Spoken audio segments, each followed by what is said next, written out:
A shark was found on the sand at a South Shore beach, and experts say this kind of sighting is rare.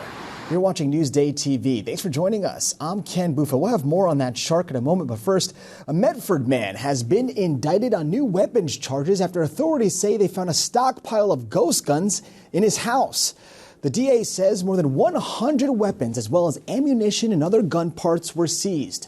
Authorities call it the largest ghost gun seizure in Suffolk County history. Now, cops say Daniel Probeck was building and selling illegal weapons which had no serial numbers on them. The 35-year-old is being held on a $2 million bond or a $500,000 cash bail. And the Copeg High School girls basketball coach has been let go, and now a group of supporters are begging the school board to take her back. The trip was meant to be something inspirational, and it turned out to be take away my position here. Now, folks voiced their opinions at a meeting last night. The district says Kia Wright was dismissed because of what they called an unsanctioned trip. She took 12 players in January to see a college basketball game. Wright told Newsday the trip was coordinated outside of her role as coach and that she got permission from the students' parents. And there's been a shark spotting on the sand at Rockaway Beach. And Executive Director, CEO of Montauk Sharplag, Craig O'Connell, talks about the type of shark it is and whether or not to be worried about it. I've been working with bull sharks for the past 15 to 20 years all over the world. That is a potentially aggressive species of shark. They're typically subtropical to tropical species, so they live down in Florida and the Carolinas. But in the summer months and in early fall, when the water's its warmest here in New York, you start getting these subtropical and tropical species here. I wouldn't say that we should be worried about it, but we should definitely be aware that these large predatory sharks are here, all right? These are animals that are sharing the coastline with us, and we just have to be aware that they are utilizing this area. And we just have to be cautious with certain things. We don't want to be swimming at dawn and dusk when these sharks are most active. What it does look like is that there is a fishing hook in its mouth, and so this animal could have gotten stressed from fighting on a fishing line, or it could be gut hooked. And if that's the particular case, and I'm not surprised the animal perished. We just have to be aware that there are large sharks here swimming in our waters, but that should excite us in a way. Yeah, it seems scary, but having sharks in our environment means we have a healthy environment. Sharks help keep everything in balance, help keep everything in check. So the fact that we have sharks here is a great thing. All right, let's take a closer look at your Long Island weather to see how the weekend is faring. As you can see, tomorrow we have cloudy skies pretty much all day with temps in the 80s.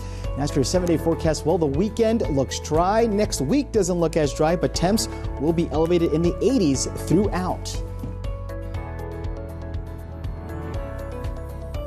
Long Island weather is brought to you by Sun Nation Energy, helping Long Island homes and businesses save with solar for over 20 years.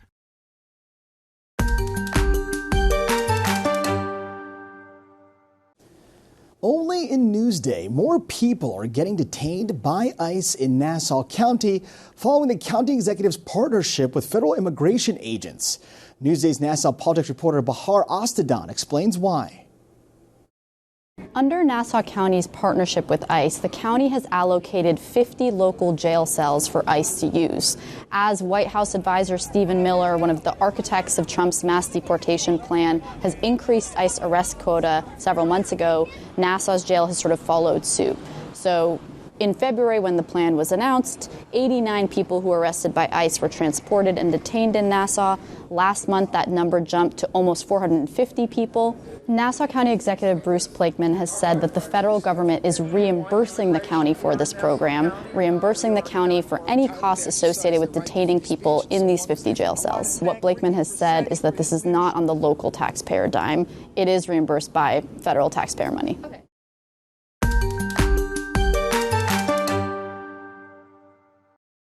It's sort of a relief that there is going to be another party help paying for the treatment of this water. More than 24 Long Island water suppliers have begun receiving payouts from a multi-billion-dollar settlement with chemical manufacturer 3M.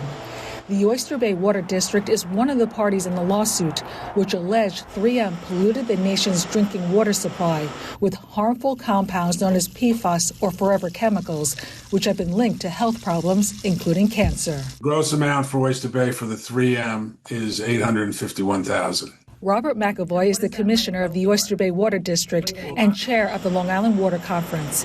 He says Long Island suppliers expect to receive a total of $250 million to help cover the cost of filtration systems to remove PFAS. These amounts of monies will make a difference in the districts on Long Island, and it will help the residents keep the cost, the cost of their water down. The Suffolk County Water Authority announced their settlement is worth $34 million. Environmentalists are calling the payouts a huge public victory. It sets a precedent.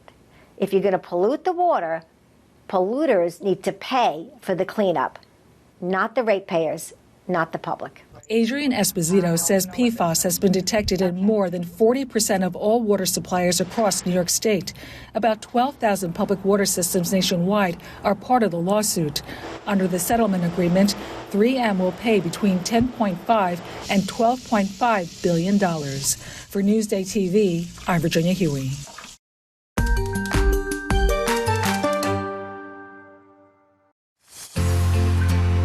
Welcome to Swan Manor, the home of miracle mop inventor Joy Mangano. This 9-acre estate in Nissaquag is going to auction this month, with bids expected to start between $4 and $7 million. So the house has 14 bedrooms and 14 and a half bathrooms and about 22,000 square feet. Truly massive. Joy grew up in the Huntington area and eventually moved to East Meadow before buying this home in 2000. It has been her home for about 25 years. She has poured her heart and soul into every inch of this house. So what makes it so special other than being Joy's private retreat? How about a tennis court, massage room, and even an indoor pool? So now we're in the kitchen, one of Joy's favorite parts of the home. She's Italian, she loves cooking, and this is her home base in here. That makes a lot of sense. Also, obviously Joy invented the Miracle Mop. She's kind of become the queen of clean. Her soap, her Clean Boss soap, is here on the kitchen sink. Over 2.5 years, Joy renovated and expanded the estate into what it is now, a beloved home with history. This house will really stand the test of time. Rachel Weiss for Newsday TV. The Italian restaurant Tony's Di Napoli is planning to open on Long Island. The family-style spot with 2 New York City locations will be in Manhasset's Miracle Mile shopping district.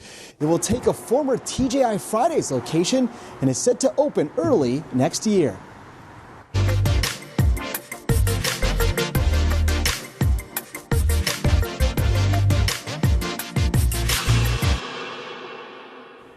All right, here's what's up on Long Island.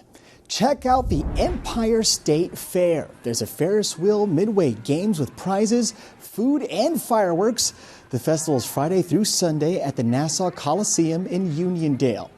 Or check out Eternal Con. It's a comic book and cosplay pop culture expo with gaming tournaments, panel discussions, and a car show with iconic movie vehicles.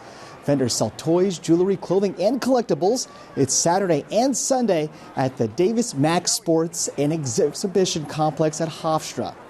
Or check out German Volksfest. It's a celebration of German culture featuring food, beer, music, and dancing. It's Sunday at Platt Deutsch Park Beer Garden in Franklin Square.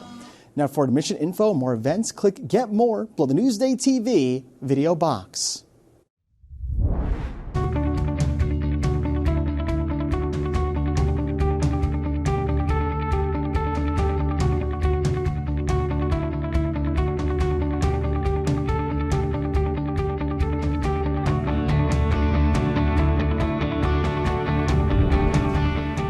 You're watching Newsday TV. For more on all the stories you've seen here today, head over to Newsday.com. I'm Ken Buffa. Thank you so much for joining us.